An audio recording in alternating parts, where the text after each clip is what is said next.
Bonjour, bonjour. Bienvenue à ce débat sur une grande question, qu'est-ce qu'une diaspora? On va essayer de comprendre à partir de profils divers et variés, chacun d'où il part, où il agit, essayer de nous dire qu'est-ce qu'une diaspora selon lui, selon sa pratique.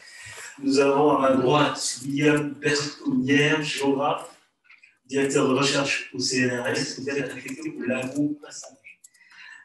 Nous avons avec nous aussi à ma gauche Claire Tawab, elle est adjointe au maire de Grigny, c'est ça. Vous êtes élu à Grigny depuis 2008. Vous êtes aussi délégué à la petite enfance, lutte contre la discrimination, conseillère communautaire à l'agglomération Grand Paris Sud. Vous êtes aussi membre de la FEDA. La FEDA, c'est la Fédération des élus de la diaspora.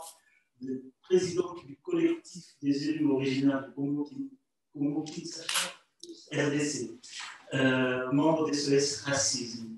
Nous avons aussi avec nous deux représentants de l'AFD, Olivier Cama. Olivier est en charge de la stratégie migration internationale de l'AFD, bien que vous avez rejoint en 2016. Avant, vous avez travaillé, vous êtes d'abord ingénieur agronome de formation. Vous avez travaillé à la GRDR, ONG spécialisée dans les questions de migration. Et vous avez contribué à la création du Forum. Vous êtes avec Mélanie Boulieu de l'AFD. Nous avons avec nous aussi Hadi Sar. Hadi Sar est chorégraphe, danseuse, précisément de Dakar, la Casamance. Elle est dans la transformation pédagogie. Son dernier spectacle de danse solo, Identité noire, est très engagé sur la question. Et nous avons Narcisse, Narcisse est aussi de la FEDA, si je comprends bien. Vous étiez élu départemental, conseiller municipal à Bègue. Vous êtes aussi expert associé sur les questions de sécurité et de défense au niveau du LAM, si je m'abuse. Voilà.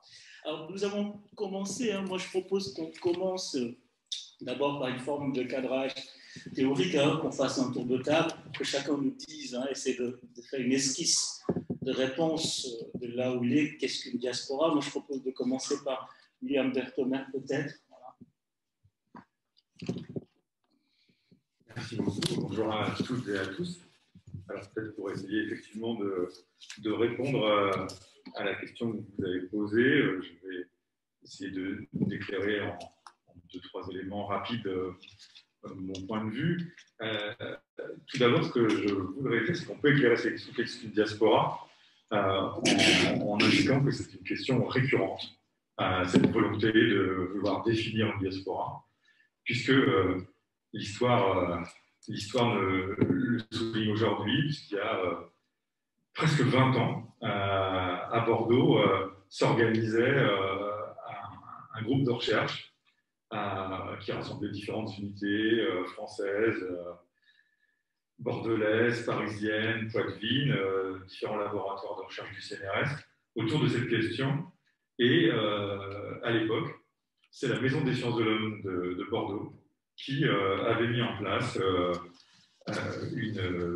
qu'on appelait à l'époque une action concertée, incitative du réseau des maisons des sciences de l'homme et qui avait pour objet interroger les diasporas, comprendre les constances et les mobilités.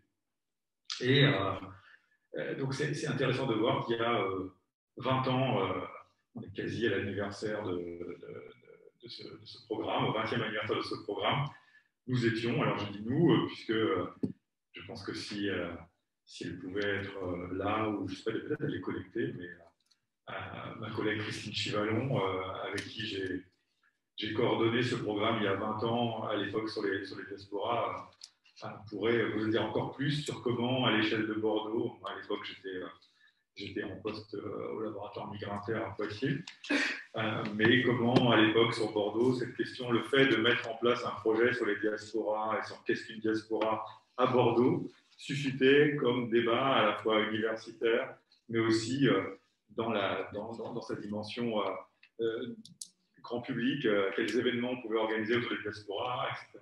Et donc tout renvoie à l'histoire de la ville et sa relation à cette notion de diaspora.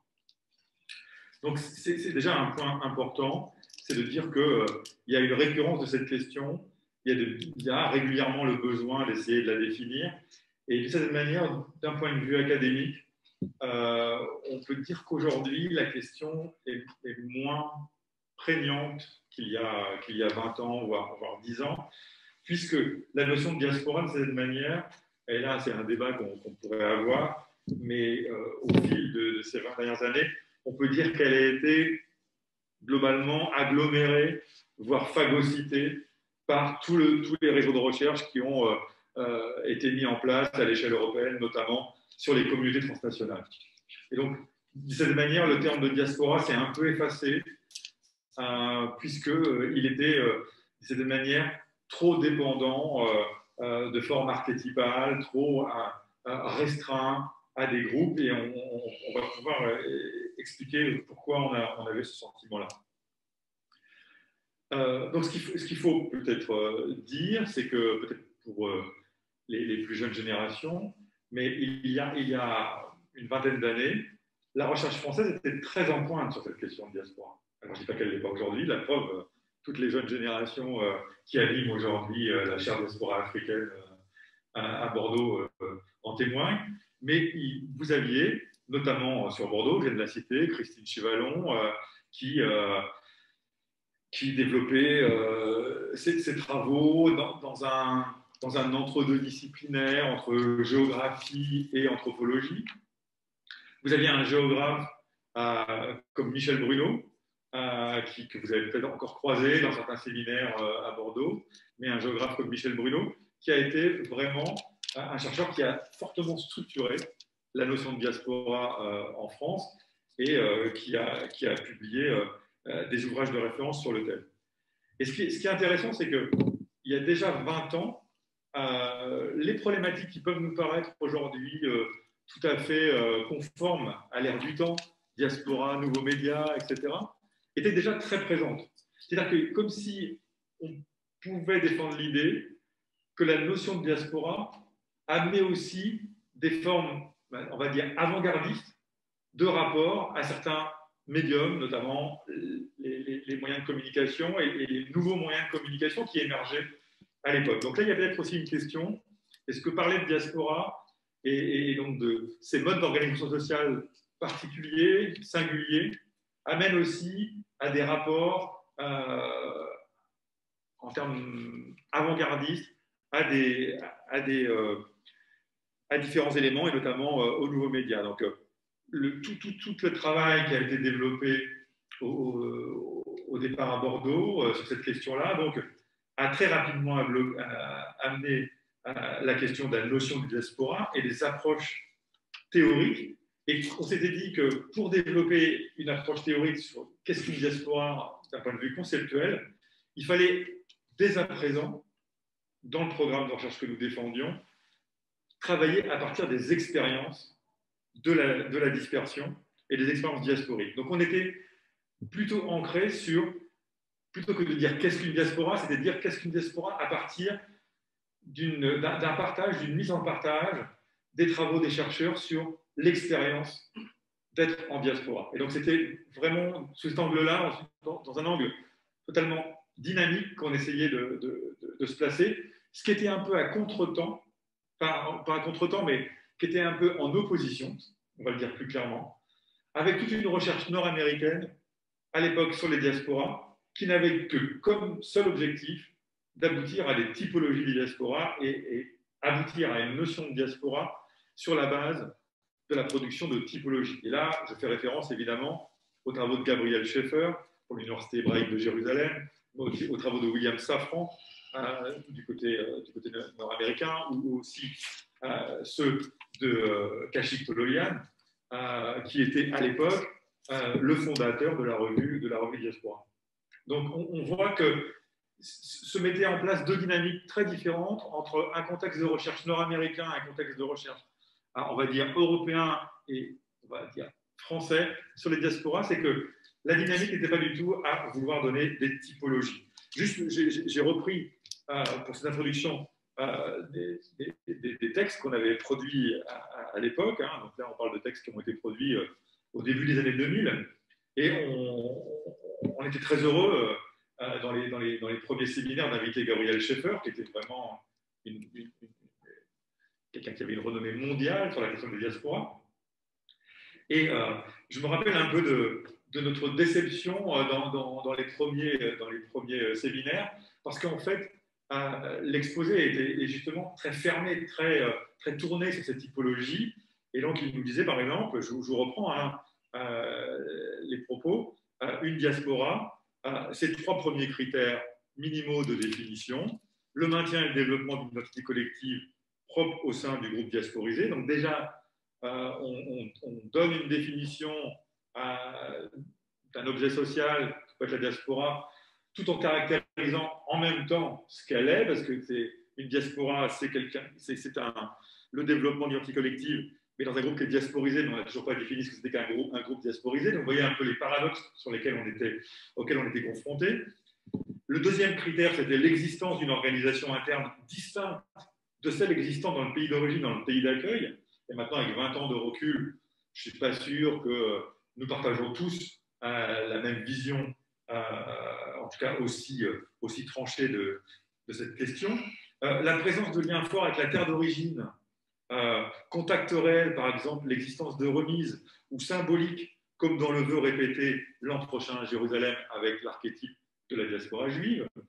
Donc, on était dans cette logique-là. Et après, il y a eu, si vous voulez, une surenchère de définition, de tentative de répondre à cette question, qu'est-ce qu'une diaspora, avec la multiplication de typologies et la multiplication de critères, puisque William Safran répondra à l'époque à Gabriel Schaeffer en lui disant, mais non, mais ce n'est pas 3 critères minimaux, mais 6 critères minimaux qu'il faut mettre en place. Alors, je vous les donne,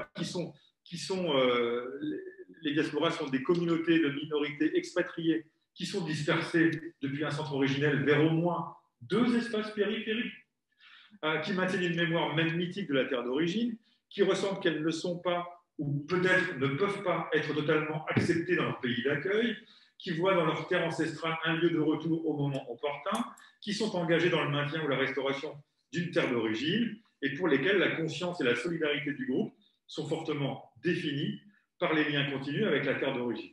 Donc vous voyez qu'on est dans une sorte d'amoncellement de typologie, et cette période-là qui nous amène jusqu'à aujourd'hui et jusqu'à la décision de mettre en place une recherche sur les diasporas et de s'interroger sur qu'est-ce que c'est que cette notion de diaspora sous-jacente aux problématiques qui sont les vôtres aujourd'hui, on va passer par une étape d'abandon de cette manière, de cette notion de diaspora. Et il y a un élément très fort qui va marquer cette rupture dans la recherche française sur les diasporas, enfin dans la recherche, on va dire, mondiale sur les diasporas, c'est la publication d'un article fondamental de Rogers Brubaker qui va s'appeler Diasporas Diaspora et qui va exercer une critique très vive sur toutes ces tentatives de définition de la diaspora et du concept de diaspora. Et alors je vous laisserai, j'imagine que vous connaissez déjà ce papier, mais si vous voulez le regarder, vous verrez que c'est très intéressant. Et le point sur lequel, pour finir, le point sur lequel il me semble important d'aboutir autour de cette problématique de qu'est-ce qu'une diaspora, c'est de voir ce renversement que nous avions souhaité, c'est de dire que mettons d'abord au cœur du dispositif d'enquête, d'un point de vue scientifique, les acteurs et la parole des acteurs. Et ça va aboutir effectivement à la proposition d'un chercheur français qui travaille plus particulièrement sur la diaspora chinoise, qui est Emmanuel Mamingue, qui va dévier un petit peu l'objectif qui est de définir les diasporas. Il va parler des diasporas, mais en modifiant le positionnement et en posant la question, est-ce que la dispersion géographique est une ressource ?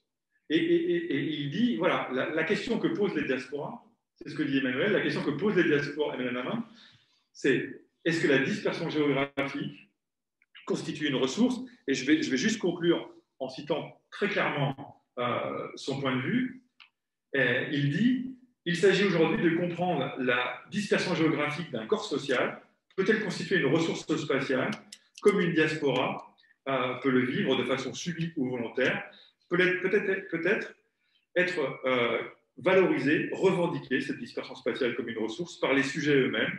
D'une certaine manière, on peut dire que la question qui est posée autour de la notion de diaspora, à partir de ce point de vue sur la dispersion spatiale comme ressource, c'est tout le faisceau de problématiques que vous allez bien évidemment, j'imagine, tous évoquer à partir de vos expériences. C'est la question de la mémoire, la question de la transmission, la question de l'agir ensemble, d'une définition d'une pensée collective. Et c'est bien là, en fait, de cette manière, où il y a un intérêt scientifique à définir ce que c'est qu'une diaspora. Et donc, c'est plutôt par cette entrée-là que j'aurais tendance à dire qu'il y a, du point de vue de la recherche, quelque chose à dire, à creuser, et de cette manière à rompre avec cette volonté très déterministe, très catégorielle du concept de diaspora. Merci William Berthemer. Je vais me tourner vers Claire. Alors vous êtes élu, vous êtes dans l'action. Qu'est-ce que d'abord vous entendez par toutes ces tentatives de définition scientifique? Comment vous les percevez? Et puis à partir du lieu où vous êtes, donc vous êtes membre de plusieurs associations de la diaspora, comment vous appréhendez cette question? Claire Tawab, adjoint maire de Grenoble. Oui, merci. En tout cas, je remercie la chaire Sciences Po de m'avoir invité au travers du forum des élus de la diaspora qui est fait là. On voit bien la difficulté qu'avait monsieur tout à l'heure avec toutes les recherches scientifiques qui ont été menées, la difficulté de définir au mieux qu'est-ce que la diaspora. Moi, je suis une élue de terrain, je suis une élue dans un quartier populaire qui rassemble plusieurs communautés venues d'ailleurs. Et cette communauté étant dans ma ville, ces communautés étant dans ma ville, amènent une forme de richesse qu'on partage ensemble avec comment dirais-je, une démarche de vivre ensemble. Et je vois ces communautés-là qui se rassemblent autour d'un projet commun de la ville avec des investissements. Et donc, je me dis que la notion de la diaspora, on peut tourner autour du pot ou réfléchir autrement. Ce sont des hommes et des femmes qui, un jour, ont quitté un lieu, ils sont partis d'un lieu A pour aller vers un lieu B, avec effectivement plusieurs raisons de pouvoir se déplacer.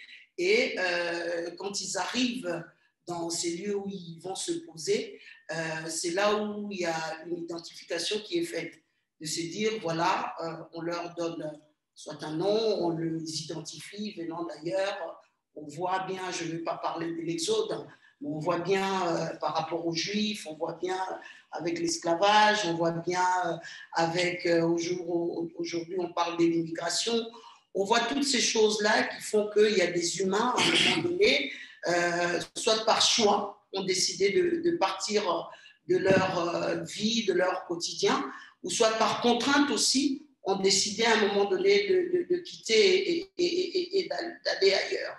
Donc, les questions qui se posent et les questions subsidiaires, c'est de se dire, est-ce que ce mot diaspora, c'est un concept, est-ce que ça vient du pays d'accueil, ou c'est un mot qui est universel? C'est un état qui est universel, des personnes à un moment donné décident de partir ou on le fait partir.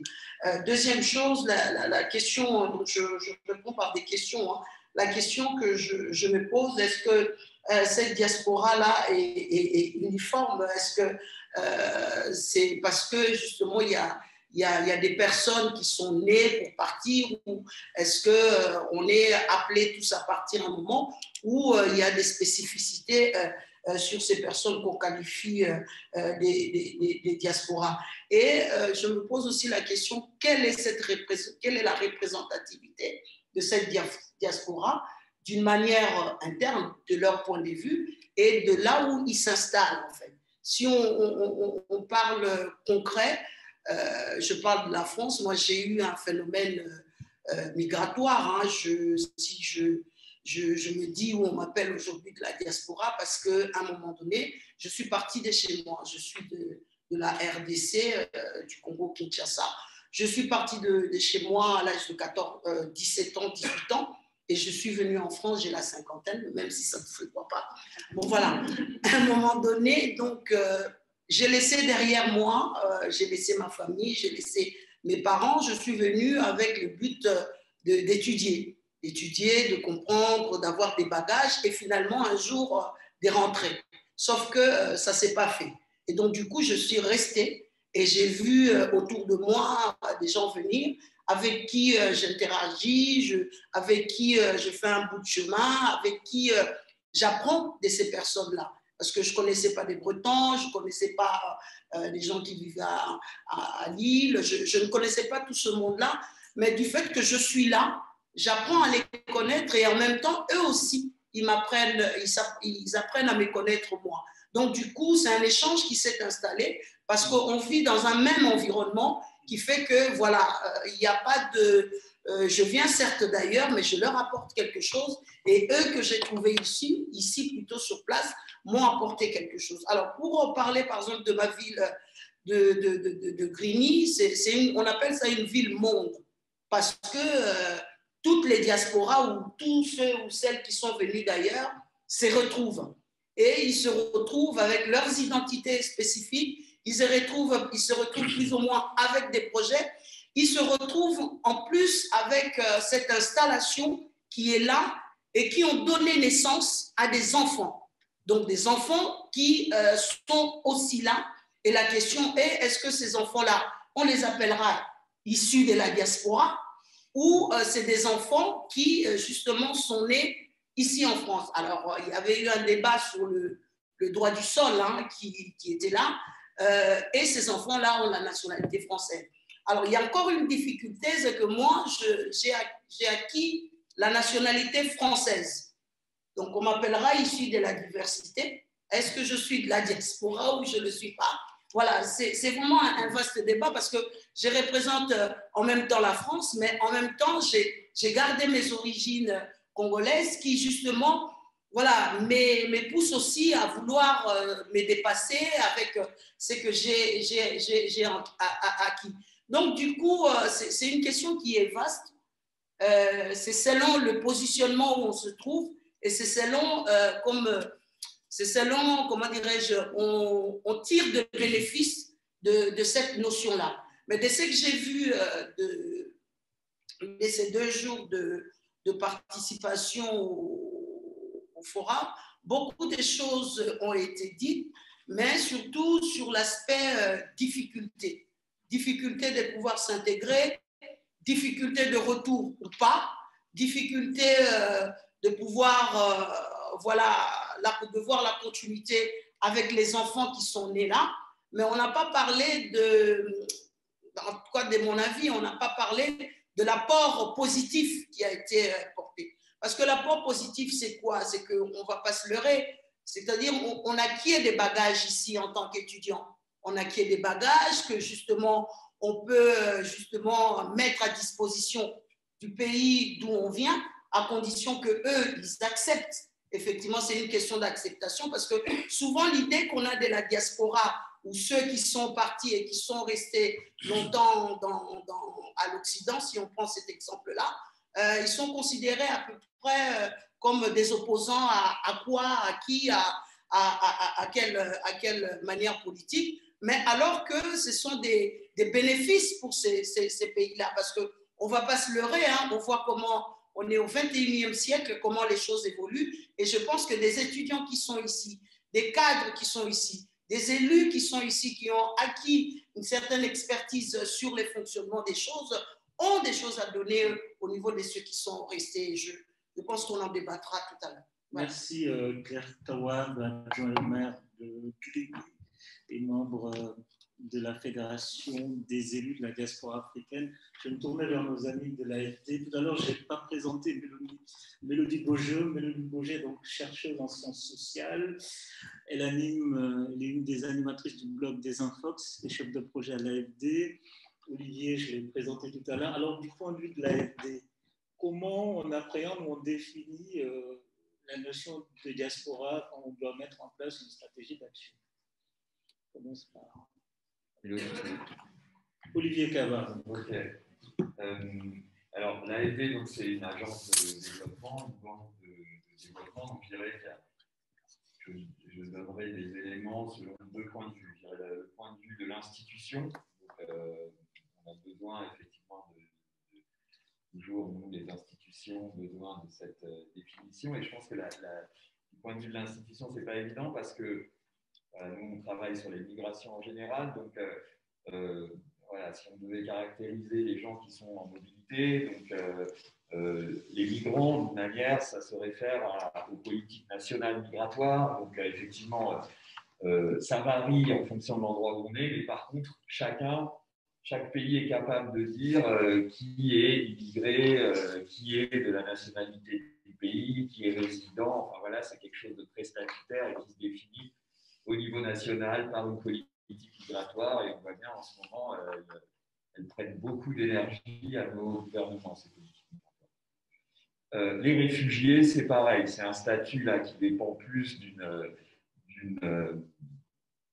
réglementation internationale, mais quand même, c'est une définition très statutaire, donc on sait définir, et d'ailleurs, il y a beaucoup de discussions aussi sur l'évolution de ce statut de réfugié, voilà, donc les réfugiés politiques, on se pose la question des réfugiés climatiques, est-ce que ça doit être un statut nouveau qui doit avoir une valeur aussi, mais en tout cas, voilà, le statut de réfugié, il est quand même clair, on l'obtient ou on ne l'obtient pas, mais voilà, il y a un certain nombre.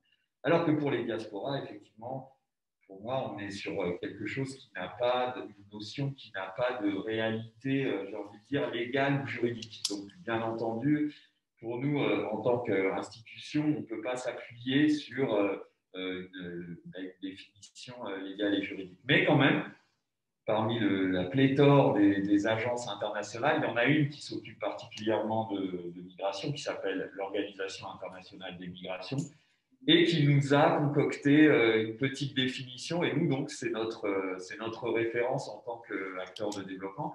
Et cette définition, elle est assez simple. C'est effectivement des personnes qui ont quitté leur pays ou les enfants de ces gens qui ont quitté leur pays. Alors, depuis plus d'une année, donc il y a une question de durée. Après, à remettre en cause, quand je vous dis, c'est une définition comme ça, spontanée de l'OIM, et qui garde un lien avec le pays d'origine. Donc, ça reprend un des éléments qui a été proposé tout à l'heure. Selon cette définition, finalement, en France, nous, on travaille beaucoup sur et avec, et ça sera mon deuxième point, les diasporas africaines. Donc, finalement, on aurait en France une diaspora africaine de France de 6 millions de personnes, dont la moitié serait des Africains dits primo-arrivants, donc des immigrés nés à l'extérieur de France qui aujourd'hui vivent en France, donc typiquement en fait partie, et l'autre moitié, donc des enfants de ces immigrés africains de France, dont moi je fais partie par exemple, puisque mon père était guinéen, moi je suis né en France ici d'un père guinéen et d'une mère française.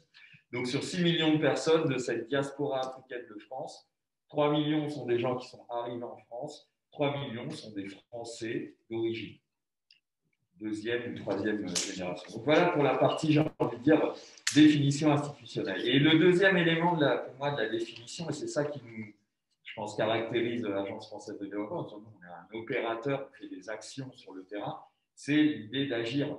Et effectivement, les diasporas, je pense qu'ils les caractérisent beaucoup, c'est l'idée d'agir en direction de leur pays d'origine et puis d'agir aussi dans leur pays d'accueil. Et c'est là aussi qu'on retrouve, je pense, cette valeur positive, parce que cette action, elle prend plein de formes différentes. C'est une action culturelle, c'est une action politique, c'est une action sociale, c'est une action économique aussi, et économique aussi d'ampleur, puisque vous connaissez tous, je pense, ce chiffre faramineux aussi qui justifie, nous, l'intérêt que porte, par exemple, une banque de développement à ces diasporas, parce que souvent, moi, j'utilise pour faire le plaidoyer à l'intérieur de mon agence, je dis souvent aux collègues que le premier partenaire, et donc c'est l'idée d'agir ensemble, j'abonde à fond, le premier acteur mondial du développement, c'est-à-dire si on doit mesurer ça par l'argent,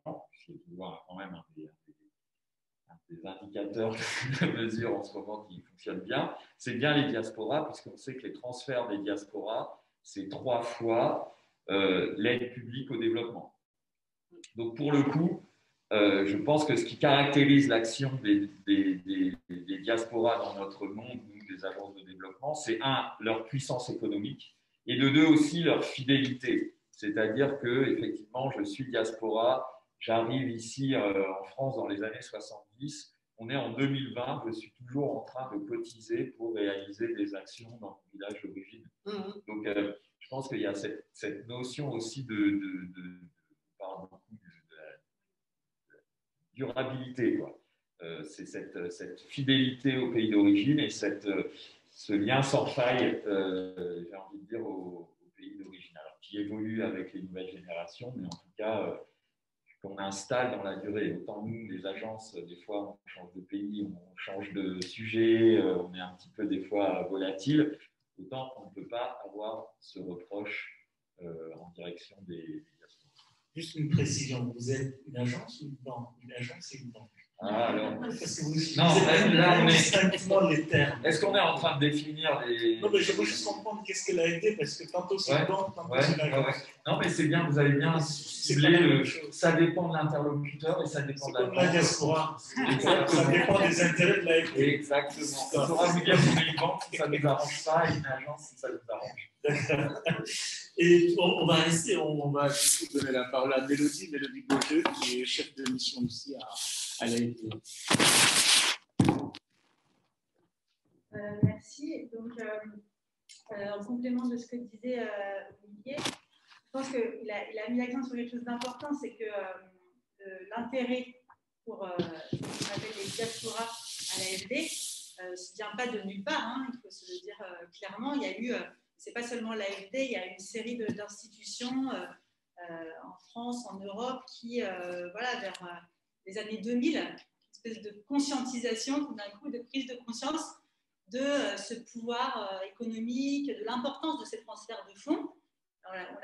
Il a cité cette formule choc, mais qui marque les esprits 3 fois l'aide publique au développement, et qui est quand même le point de départ, quoi, pour comprendre pourquoi une institution comme l'AFD s'est mise à s'intéresser et à utiliser ce terme de diaspora qui a incarné justement à côté des définitions classiques ce lien très actif et là matérialisé par des flux financiers. Mais ce que je dirais, ce qui est intéressant une fois qu'on a dit ça, c'est ce qui se passe après, c'est-à-dire à partir de cet intérêt d'une institution, comment est-ce que pratiquement en fait on travaille avec les diasporas en étant dans une relation qui se veut, en tout cas qui est affichée comme telle et dans un certain sens qui essaye, en tout cas c'est ce qu'on essaye de traduire dans la pratique, une relation partenariale qui est quand même quelque chose d'assez fort de se dire, bon ben voilà, les diasporas sont un partenaire de développement, ce ne sont pas des bénéficiaires, ils sont des partenaires à part entière. Et après, du coup, la définition et tout ça, quelque part, on la laisse un peu de côté. Voilà, comme disait Olivier, on a réglé cette question de définition. Et ensuite, on s'intéresse en fait à ce à quoi vous vous intéressez aussi, hein, c'est-à-dire ces dynamiques de liens multiformes, et qu'on essaye avec tous les travers d'une grosse machine institutionnelle de suivre dans leur diversité. C'est pour ça qu'il y a des travaux de recherche qu'on mène sur les différentes dynamiques diasporiques selon les pays, selon les générations, dans leur diversité géographique et dans leur diversité aussi générationnelle, quoi. Et donc après, c'est pour ça que ce que vous disiez tout à l'heure avec le point de vue très théorique recherche n'est pas si éloigné, c'est-à-dire qu'on part d'une expérience de ces liens multiformes au pays d'origine, et à partir de là, comment est-ce que l'institution arrive à capter certaines de ces dynamiques, à trouver des formes de facilitation, d'accompagnement. Alors encore une fois, avec des travers, parce que voilà, ça reste une grosse institution, mais ça se décline un peu dans les programmes. Si vous regardez les programmes de l'AFD aujourd'hui de soutien, mobilisation des diasporas, le PAISD dont on a parlé tout à l'heure avec le Sénégal, et puis plus récemment des programmes qui sont plutôt tournés vers justement l'entrepreneuriat, les investissements entrepreneuriaux, qui inclut aussi ce qu'on appelle, tout à l'heure on l'a mentionné, les REPAT, pour aussi essayer de comprendre ces formes d'investissement, peut-être des plus jeunes générations qui sont nées en France et qui à un moment revendiquent d'être aussi des expats dans leur pays d'origine. Donc voilà, je voulais juste compléter pour montrer qu'il y a cette velléité de comprendre aussi et d'accompagner, et ça passe aussi par le lien avec des travaux de connaissance, de recherche, etc. Merci, Mélodie Gogel de l'AFD. Khadissa, danser avec Khadissa. Du point de vue artistique, du point de vue de la pratique, des rôles pratiques artistiques, comment appréhendez-vous cette question, d'autant plus que vous êtes, je comprends bien, dans un champ artistique marqué. Vous enseignez les danses africaines, donc vous êtes à la fois dans la transmission, dans la pédagogie. Bonjour, merci de m'avoir invité. Je crois qu'il y a beaucoup de choses qui font écho aux questions qu'on se pose tous, c'est-à-dire que le mot diaspora, moi personnellement, je l'ai découvert ici. Et c'est vrai que cette sensation, d'autant plus en étant dans le monde artistique. Juste une question, quand vous êtes ici, ça veut dire, ici c'est Bordeaux, c'est quand vous avez quitté le Sénégal? L'Europe, d'accord. Une fois que l'avion est arrivé, on découvre beaucoup de choses. Et c'est vrai que moi, de mon point de vue d'artiste, et d'artiste assez engagé pour l'humanité, je pense qu'il y a des conceptions qui sont complètement différentes, selon si on est scientifique, selon si on est... Mais nous, dans le monde dans lequel on est, il y a une seule diaspora. Il y a un groupe de personnes. Laquelle? Ce sont les personnes. Les personnes qui arrivent dans nos salles, dans nos pratiques, qui partagent avec nous toutes les notions autour du vivre ensemble, les notions autour de l'ancrage, toutes ces notions et ces valeurs finalement qu'on retrouve dans les danses africaines traditionnelles. Rien n'est importé d'ailleurs. On se rend compte que finalement, des personnes viennent pour une activité, pour se défouler, avec toujours pareil les représentations qu'elles se font de ces disciplines-là. Et elles arrivent, elles découvrent toute autre chose. D'abord, elles se découvrent elles, ensuite elles découvrent le contenu de ce qu'on leur propose, qui arrive d'Afrique et d'ailleurs. Et ce mot diaspora est un peu compliqué pour nous parce que, en tant qu'artiste, on s'aperçoit qu'on est classé aussi en fonction de ce que nous proposons. Et qu'au niveau des politiques culturelles, c'est très compliqué de trouver une place quand on fait une musique qui vient d'ailleurs. Toujours pareil, c'est cette histoire de classification qui fait que beaucoup d'artistes arrivent en tant qu'artistes et au bout d'1 an, ils travaillent tous à l'usine ou dans le système parce que les institutions sont assez fermées, il faut le dire, et que la plupart des artistes qui arrivent avec peut-être une méconnaissance aussi, avant de partir, on n'est absolument pas informé de ce qu'on va trouver ici, et que quand on n'est pas dans le circuit, comme on dit, on est sur la route et des fois pas dans le circuit. Donc, ce qui veut dire qu'il y a des accès complètement fermés, ne serait-ce que par ce qu'on demande pour pouvoir y être. Et ça, c'est quelque chose qui ne prend pas en compte la diversité de ce que peut être une ville qui est habitée par plusieurs personnes d'aspiration et d'origines différentes, mais qui, à un moment, font la ville. C'est essentiellement ces questions-là qui nous intéressent en tant qu'artistes et que nous disons, bon, on est dans l'action, moi je suis quelqu'un du terrain. Mes collègues sont aussi beaucoup dans le terrain et souvent on se retrouve, on discute, on se dit, on a vraiment un problème. On a envie qu'on nous mette sur un vrai travail de mémoire, par exemple. On parlait de ça, c'est une vraie problématique.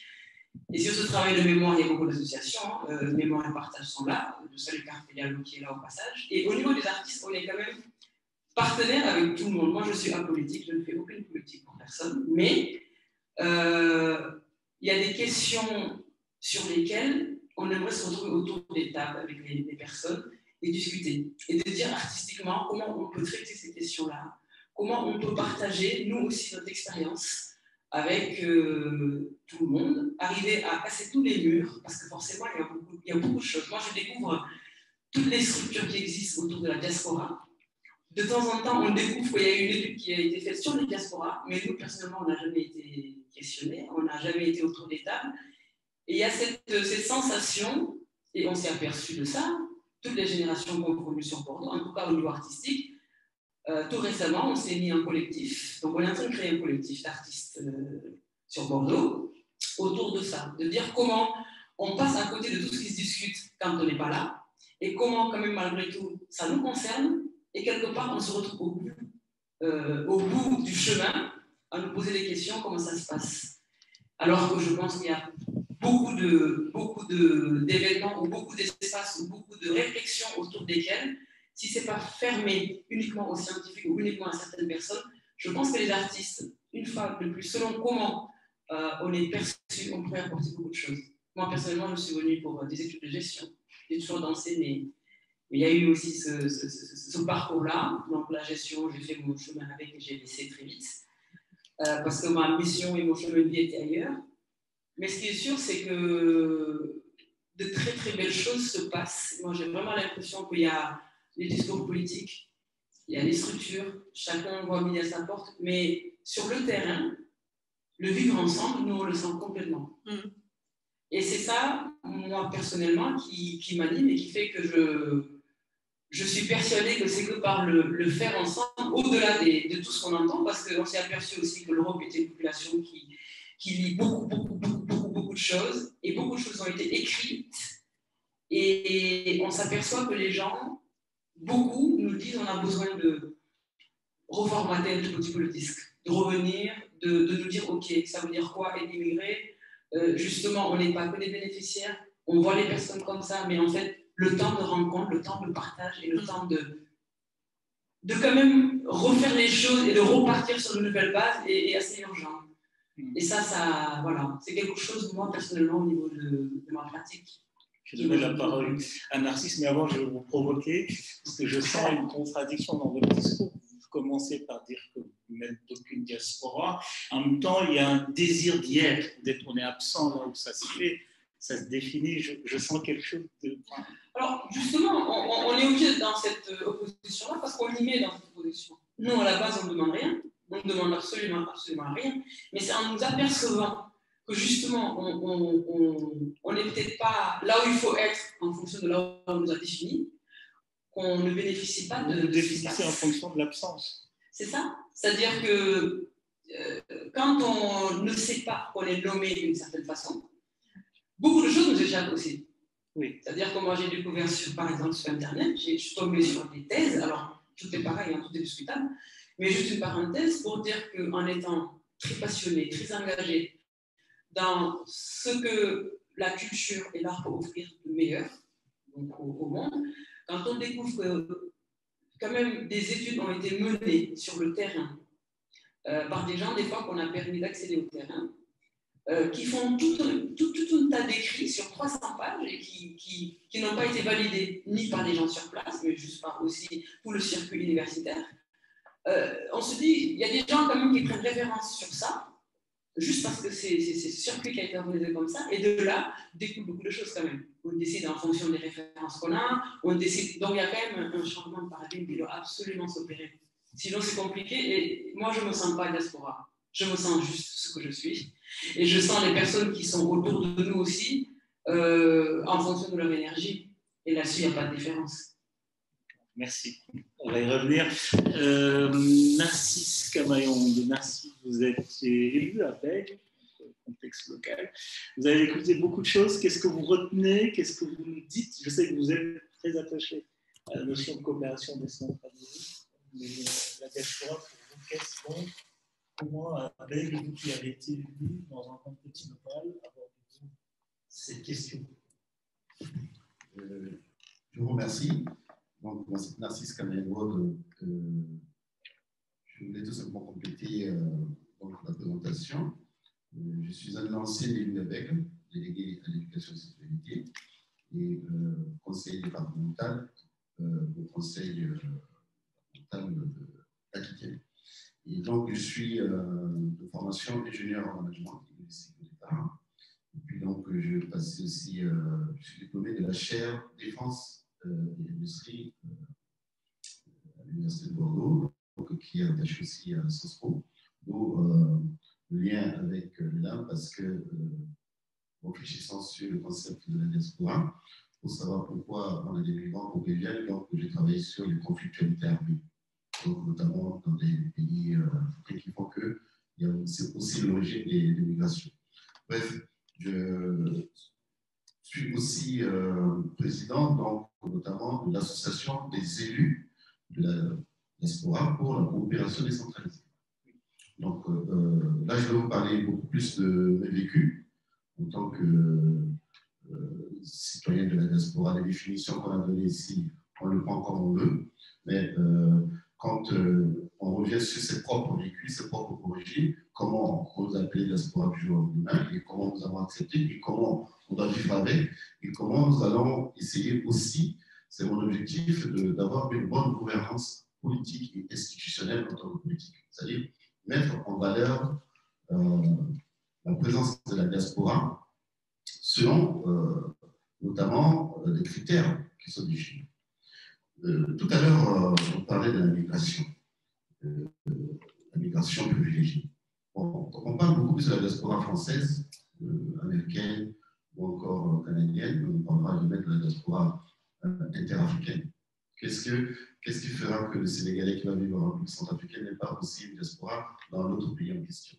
Donc, c'est aussi le groupe des minorités, des migrants qui migrent donc selon plusieurs raisons, plusieurs projets. Ça peut être des migrations à titre politique, là on retrouve maintenant nos amis de l'FD ou de l'OFPRA. Donc ça, c'est des réfugiés politiques. Ça peut être aussi des migrations pour cause climatique. Ça peut être des migrations pour cause économique. Ça peut être des migrations pour cause de santé. Donc, tout ceci, je voulais féliciter la chaire de la diaspora qui a vu le jour, que non seulement ça ne me remercie pas, mais on doit contribuer pour la visibilité, parce que c'est une chaire qui est jeune, qui rassemble tous nos questionnements de ce jour en termes de société civile, politique et encore de la coopération. Ce qui était à l'époque, j'ai fait toutes mes études à Bordeaux, hein, donc je voulais même féliciter dans la salle Carpa Diallo, qui était aussi à l'époque avec nous aujourd'hui, qui aujourd'hui dirige une association, notamment Mémoire et Partage, et disait Claire tout à l'heure, sa commune, c'est pour le monde. Moi, je dirais que Bordeaux est une ville universitaire et une ville africaine, pour plusieurs raisons.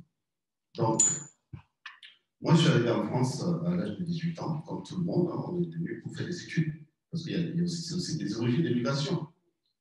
Donc, on ne parle pas assez de ceux qui viennent étudier et qui repartent au bout de 3 ans en tant que stagiaire, 2 ans en tant que stagiaire, qui repartent dans leur pays. Est-ce qu'ils appartiennent à la diaspora ou ils appartiennent à leur propre pays parce qu'ils ont une bourse bien privilégiée qui sont repartis? Mais qu'en est-il de ceux qui sont venus étudier et qui n'ont pas pu repartir pour des raisons de guerre, pour des raisons politiques, pour des raisons économiques et pour des raisons aussi d'attache familiale?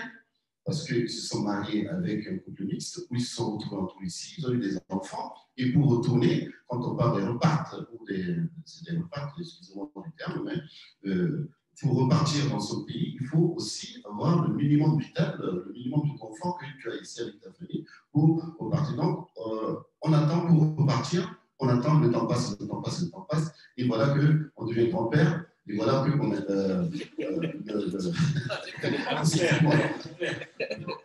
voilà, on devient grand-père. Et ce que je vous dis, c'est vrai, je suis déjà grand-père. Et voilà, je suis grand-père. Et mon petit-fils, c'est un métis. Bon, alors qu'en 35 ans de vie à Bordeaux, je suis venu pour passer 3 ans d'études et repartir dans leur pays. C'est ça. 3 ans, nous sommes à 35 ans aujourd'hui. Bon, Maintenant, on va pouvoir aussi commencer à dire qu'on doit chercher des origines. Le politique qui a eu le courage de dire en criant avant, à l'époque, ça s'appelle le Centre d'études d'Afrique noire. Okay. Et puis, à côté, on avait aussi l'IFED, on a le centre aussi de la coopération. Nos parcours sont différents. Il y en a d'autres qui font des études de doctorants et qui sont auto-cuisiniers ou gardiens, vigiles, parce qu'ils n'ont pas eu cette chance d'être embauchés dans leur propre profession. Ça, il y a un blocage, il y a un frein. Pourquoi? Il y en a d'autres qui ont de la chance, qui se battent pour rentrer et comprendre. Ça, c'est le cas de cooptation politique. On ne rentre pas en politique comme ça. Moi, j'ai été coopté par l'un de ma mère, donc qui œuvrait et qui œuvre toujours pour la cause des minorités. Ça me convenait. Donc, en dehors d'être le président de ses collègues élus pour la coopération, j'ai travaillé aussi sur la votation citoyenne, le droit des étrangers. Donc, nous vivons ici, et puis les familles s'agrandissent. Je ne reviens pas sur ce que je viens de dire tout à l'heure, le temps passe, on vieillit, on a des petits-enfants. Qu'est-ce qu'on va laisser demain? On passe de la diaspora africaine aux couleurs métisses. Bien. Si on n'a pas une institution, on n'a pas un laboratoire comme là ou comme la chaire diaspora, tout va partir en fumée, on n'aura pas les écrits et on ne pourra pas donc avoir des thématiques universitaires pour pouvoir réfléchir profondément. Néanmoins, il y a un exemple qui me frappe. Bordeaux a formé pas mal de politiciens en Afrique. Je reste dans le cadre politique parce que je suis politique. Nous avons à Sciences Po des présidents de la République, des présidents des républiques africaines, on va dire, des premiers ministres des républiques africaines, que je ne peux pas citer ou je peux citer si vous posez la question plus tard, qui sont issus des grandes universités de Bordeaux. Mais arrivés là-bas, ils n'ont pas pensé avoir notamment dans l'esprit une réflexion scientifique universitaire sur ce que deviennent leurs compatriotes qu'ils ont laissés sur place pour partir. Et non seulement ça, ils sont au pouvoir, il y a un blocage qui se fait pour ceux qui sont de la diaspora pour venir, pas les aider, travailler, pourquoi pas, avec eux. Bien. Donc cette question, on en parlera plus tard. Je reviens sur la coopération décentralisée.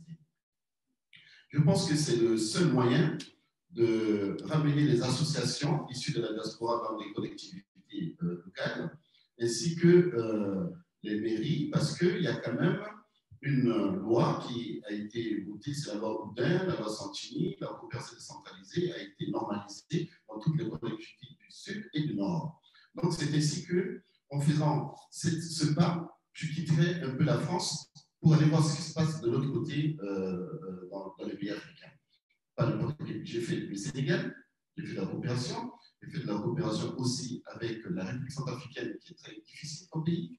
J'ai fait de la coopération avec le Congo-Brazzaville et la RDC aussi en même temps, et la Côte d'Ivoire.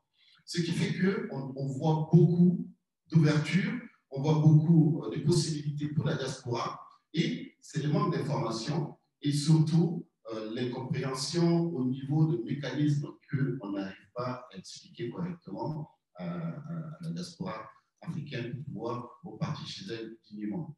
Et puis bon, pour cela, dans ma recherche, pour terminer rapidement, au niveau de défense, je me suis intéressé à voir pourquoi les guerres, quand il y a des guerres dans un pays, quand il y a l'instabilité, ne soyons pas étonnés que nous avons des Africains qui mettent leur vie en danger pour venir périr en mer parce qu'il y a des problèmes politiques qui se passent là-bas. Donc maintenant, il faut trouver la solution sur les deux états. Donc c'est la bonne gouvernance ici et là-bas.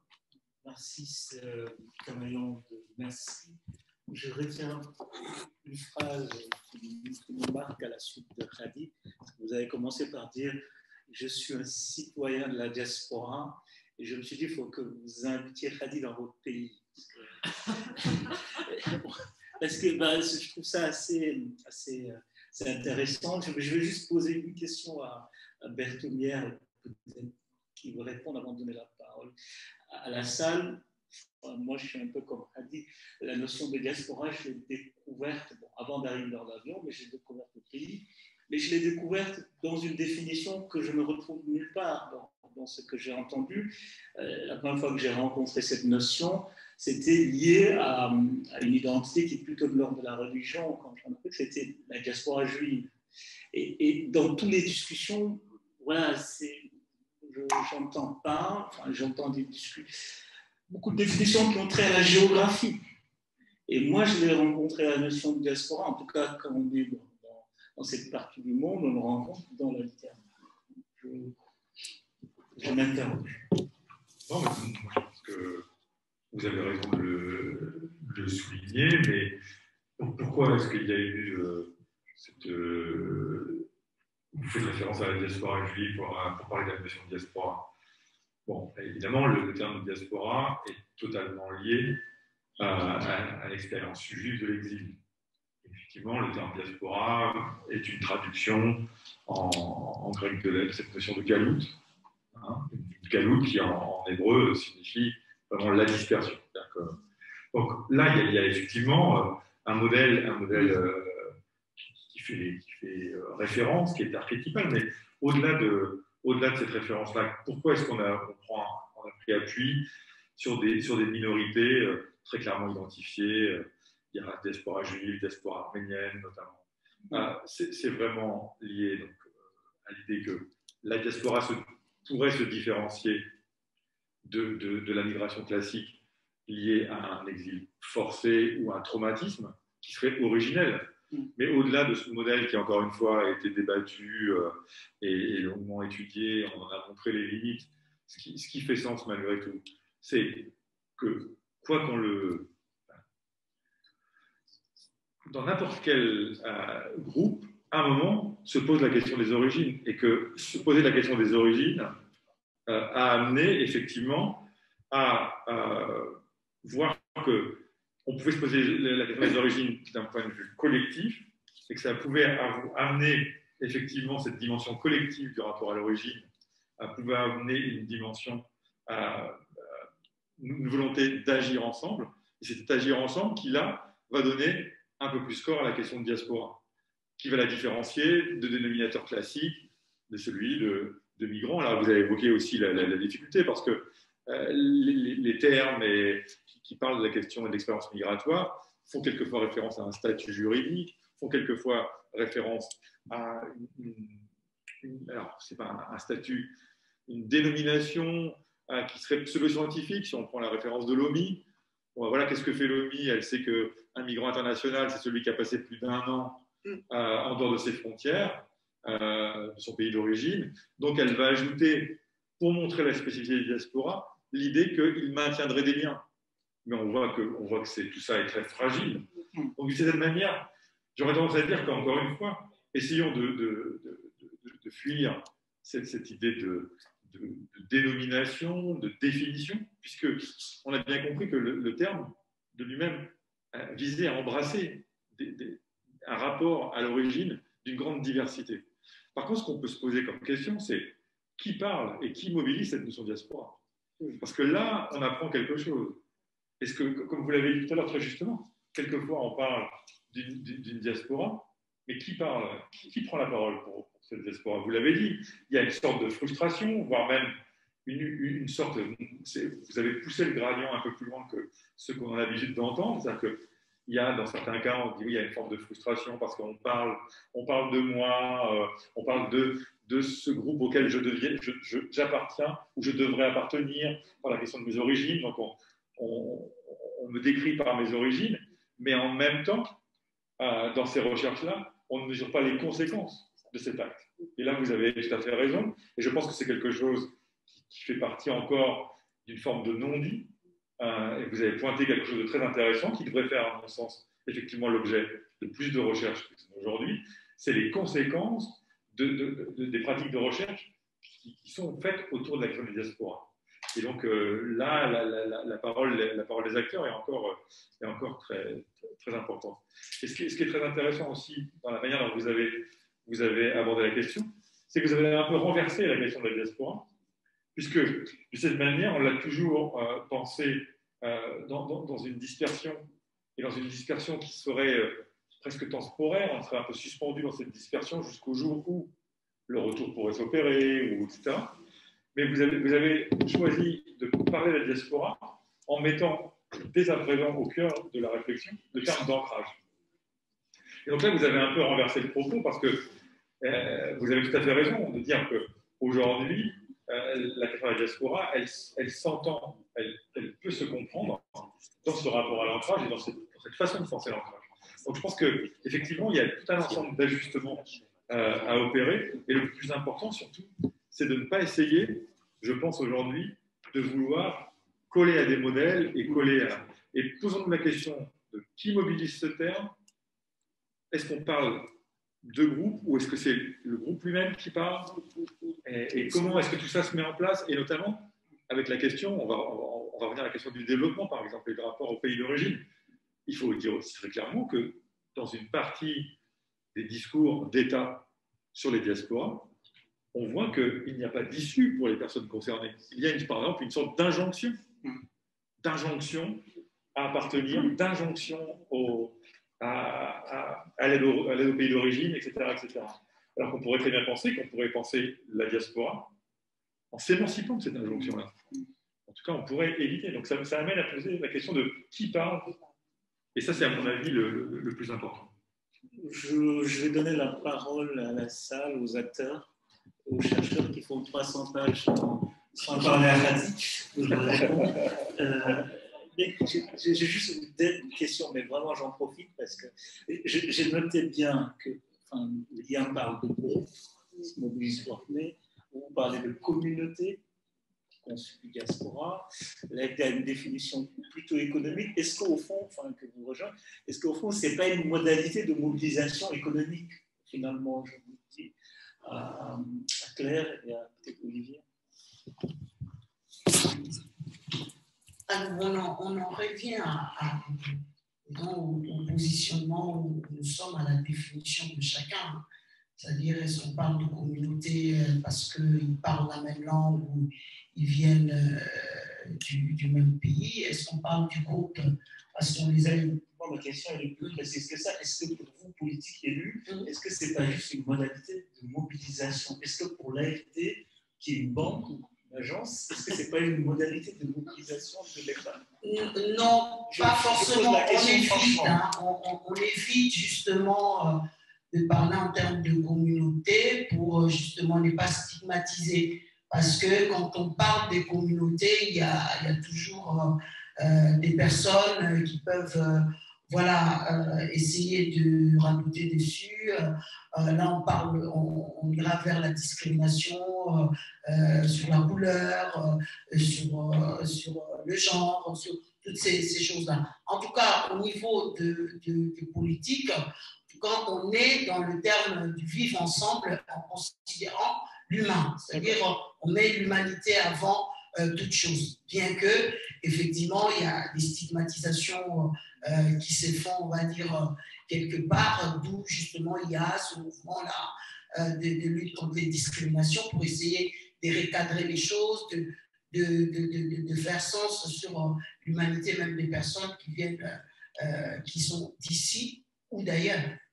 Mais quand je parle de modalité de mobilisation, ce n'était pas stigmatisant parce qu'il me semble il y a des modalités de mobilisation qui sont plutôt positives. Je pense au Sénégal à ceux qui se définissent comme diaspora mouride, ou aux gens de Caille qui se définissent comme une diaspora régionale, qui économiquement supplée à l'État. L'État ne peut pas construire un hôpital à Touba, ils le construisent. L'État ne peut pas construire un lycée à Caille, ils le construisent. Donc quand je dis se compter, se mobiliser, ce n'était pas en termes discriminants, je voulais préciser. Alors, en tout cas, nous, on ne réfléchit pas dans ce sens-là. Olivier? Non, mais je dirais oui, quand on parle à une banque et qu'on a de l'argent, c'est plus facile.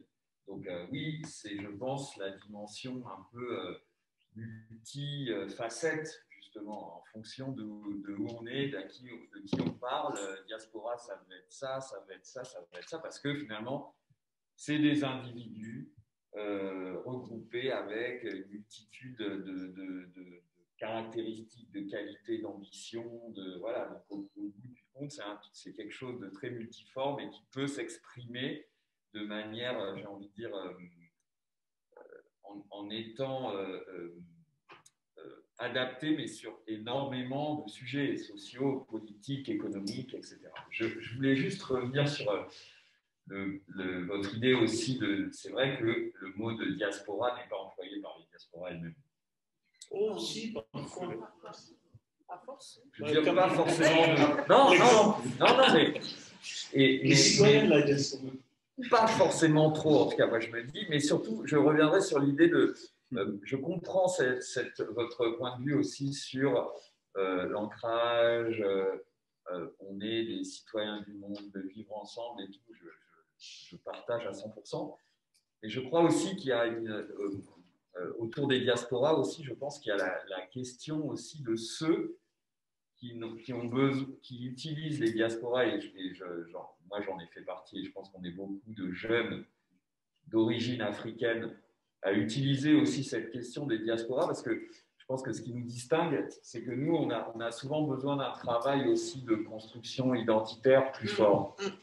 Et donc, je ne renie pas du tout votre position et l'idée que votre chemin aussi, vous êtes assise bien sur votre identité culturelle et elle est solide, etc. Et elle vous permet donc d'effectuer un partage justement dans un endroit où vous arrivez, où il y a beaucoup de choses à échanger parce que je pense que c'est très bien construit.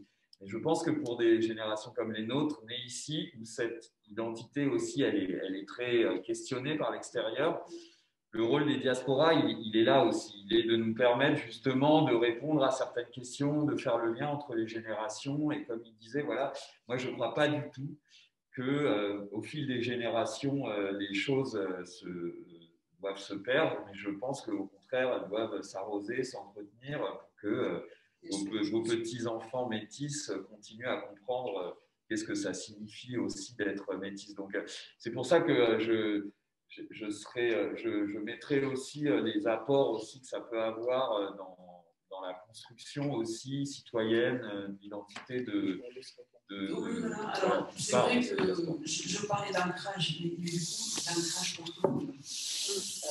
Parce que l'idée est toujours ça, c'est-à-dire que l'artiste se voit un peu comme tout le monde. On avance avec un panier sur la tête, hein, chacun part d'un point, comme elle disait tout à l'heure. Et que nous, ce qu'on observe au point de vue de nos pratiques, c'est qu'on accueille les émotions aussi. Voilà, les gens ont beau dire des discours, mais on accueille les émotions. Et je pense que de ne pas être dans un milieu de travail, entre guillemets, classique, nous avons des rapports avec les gens complètement différents. Parce que nous essayons en tout cas d'inviter les gens à enlever les masques. Voilà. Là, on arrive et on parle aux humains qu'il y a derrière. Et par l'association, donc le travail d'atelier sur Bordeaux, le travail de mettre en place une fête en plein air de rue à Saint-Michel depuis quelques années, qui est une fête populaire, ouverte à tous, simple d'accès, comme on peut trouver un peu partout dans le monde, à partir du moment où c'est la simplicité qui est mise en avant et à partir du moment où il n'y a pas trop de discours, voilà. Nous, ce qu'on a envie et ce qu'on observe surtout, c'est cette nécessité-là pour chacun de se réfléchir en tant qu'individu à part entière avec des origines et des histoires. Parce que finalement, on avait oublié que l'immigration n'est pas que noire. On apprend aussi que des gens avec la couleur blanche sont des immigrés espagnols. Tout ça reste des choses autour desquelles, moi personnellement, on est en train de réfléchir à un projet de travail autour des écoles, autour de certains endroits, au travail autour des clichés, mais artistiquement. Et il y a des choses intéressantes à poser parce qu'on a nos enfants. Moi j'ai 3 enfants, ils sont métissés. J'aurais toujours dit le métissage c'est un plus. L'image du métis en souffrance, ça, je pense qu'à la base, c'est ce que les personnes trouvent sur place. Au départ, je disais toujours, mais je ne comprends pas, quand j'étais au Sénégal, je voyais arriver des Africains nés ici, donc qui ont la couleur noire comme moi, mais je sentais beaucoup de colère. Je ne comprenais pas, je disais, mais pourquoi ils sont vénères comme ça? Et en vivant ici depuis quelques années, je comprends que j'ai eu la chance de grandir dans un village où je me lève le matin. Je ne me préoccupe pas de savoir si je dois faire ma place, et y était ma place. et que les choses autour de moi étaient dans une énergie qui me permettait de ne pas me battre pour exister, mais juste de me battre pour grandir, apprendre et avancer. La différence, quand même, je me suis dit, mes cousins qui sont nés ici, qui ont la même couleur de peau que moi, émotionnellement, ce n'est pas la même chose parce que quand tu grandis dans un endroit où il faut que tu battes pour exister, à l'école, tu entends que tu es différent, les discours te mettent justement selon qui parle, où et pour quelle raison. Ah, mais toi, de quelle origine, t'es ceci, t'es cela. Tout ça forme quand même un ensemble de choses qui fait qu'on a beau dire vivons ensemble, mais tout est fait pour qu'on soit divisé et séparé quand même.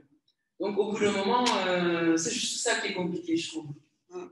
Et que nous, les artistes, on ne voit pas de restaurant, on voit des gens. S'il y a des questions dans la salle, je vois au fond. Une question. Il faut que les gens viennent, c'est ça? Voilà, moi je suis virtuelle. Est-ce que vous m'entendez? Il y avait une question. Jacqueline Maubèche, je suis. Ouais, il faut que je la lise. Vous m'entendez? Vous m'entendez? Est-ce que vous m'entendez? Est-ce que vous m'entendez? Oh là là. Excusez-moi, voilà. On enlève ce masque. Comme dirait Yvon, le masque. Right. Donc, moi, je suis spécialiste des questions de diaspora, notamment la diaspora anglophone.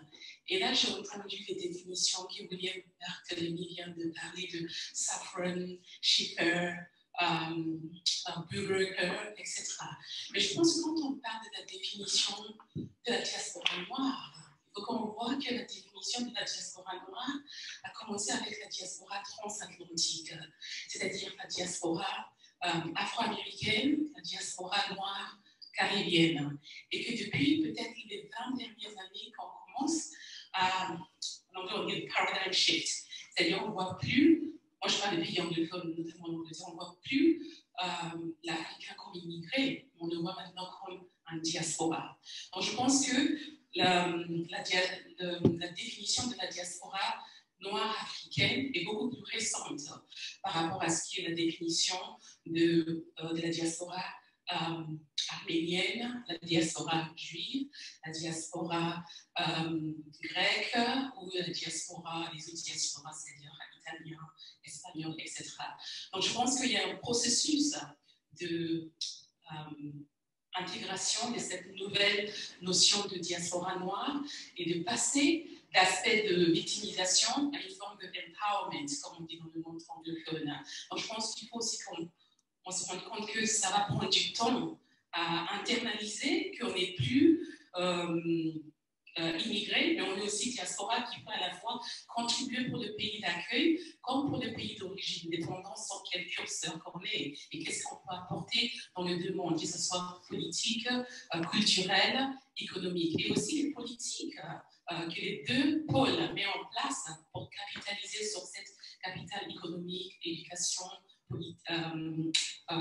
business, etc., etc. Donc je pense que quand on parle de la diaspora noire africaine, elle a une conception assez récente.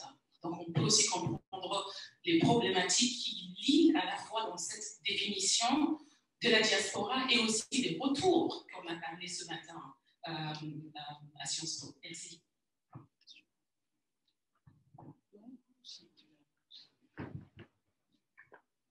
Merci.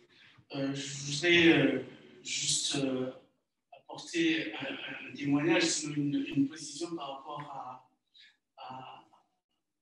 la proposition ou aux commentaires du collègue par rapport à la classification, à la définition des diasporas. Effectivement, il y a cette dimension de la diaspora transatlantique. Et il y a surtout, et je pense que c'était important de dire qu'il parle, en fait, qui se désigne comme diaspora. C'est une question fondamentale. Pourquoi elle est fondamentale? Parce que je prends un exemple concret. Moi, je suis Gabonais. Les Gabonais viennent en France, ou sont en France depuis peut-être plus d'un siècle. Mais il n'y a que récemment que les Gabonais se disent diaspora. Et quand on regarde exactement ce qui s'est passé, c'est qu'il y a, disons, un certain groupe de personnes, une communauté qui a commencé par se désigner diaspora en opposition à une communauté nationale. Au cours des élections qui se sont déroulées au Gabon. Il y a eu un conflit, notamment au niveau des résultats des élections. Et la communauté vivant en France s'est regroupée et s'est désignée, s'est auto-désignée diaspora africaine ou gabonaise en France contre le régime au Gabon. Donc la question de qui parle et qui se désigne comme diaspora est fondamentale, surtout quand on regarde les pratiques. Je ne veux pas aller dans des définitions sémantiques et essayer de regarder toute l'histoire, mais quand on regarde les pratiques, c'est fondamental de regarder exactement qui se désigne comme diaspora, à quel moment on se désigne comme diaspora, parce que là, on voit bien que c'est un positionnement politique.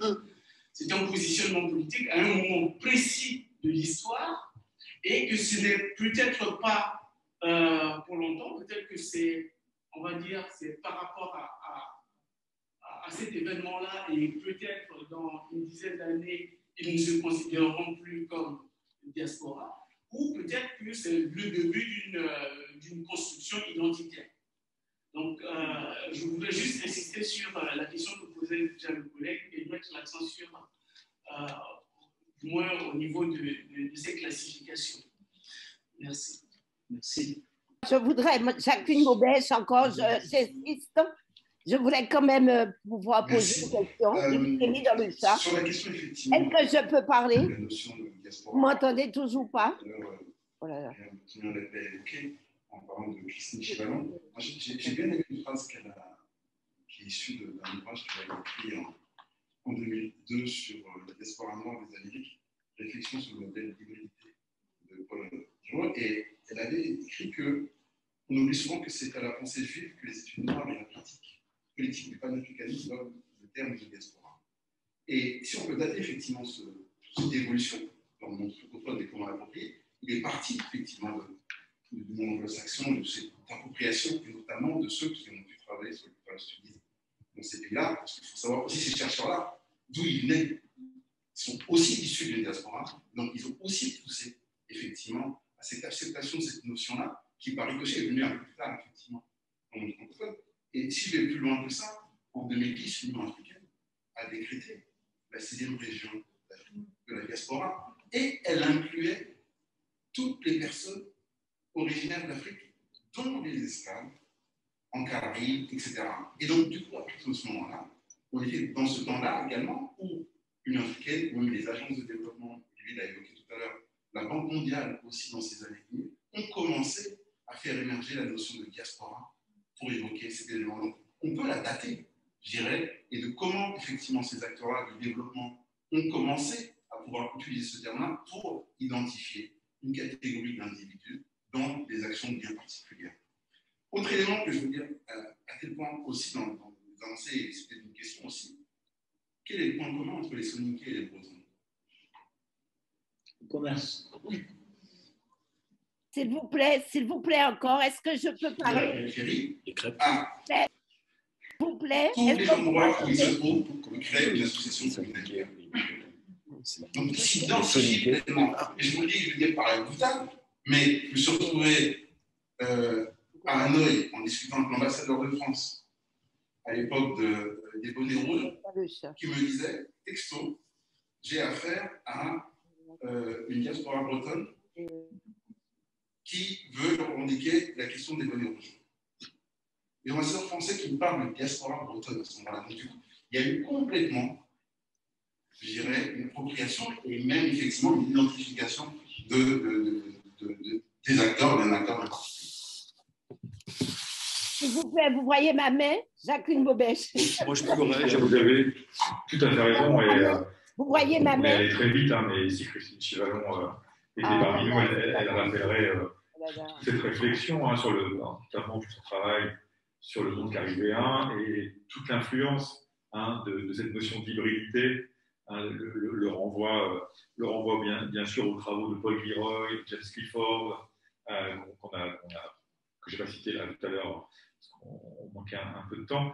Et ça, c'était très intéressant de voir justement à quel moment aussi, d'un point de vue académique, à quel moment ce faisceau de recherche autour des questions d'hybridité, notamment et l'ouverture culturelle que ça a amené, puisqu'on a commencé à lier les travaux de James Clifford, de Paul Gilroy, à ceux d'Edouard Glissant, par exemple.